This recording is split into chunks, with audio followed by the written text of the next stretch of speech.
مومنو، خدا سے ڈرو جیسا کہ اس سے ڈرنے کا حق ہے، اور مرنا تو مسلمان ہی مرنا، اور سب مل کر خدا کی ہدایت کی رسی کو مضبوط پکڑے رہنا اور متفرق نہ ہونا۔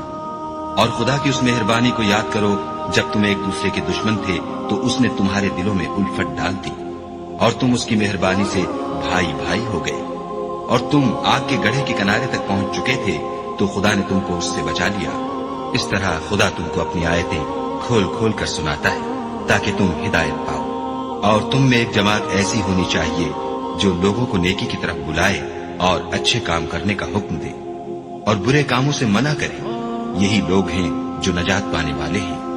اور ان لوگوں کی طرح نہ ہونا جو متفرق ہو گئے اور احکام بین آنے کے بعد ایک دوسرے سے خلاف اختلاف کرنے لگے، یہ وہ لوگ ہیں جن کو قیامت کے دن بڑا عذاب ہوگا۔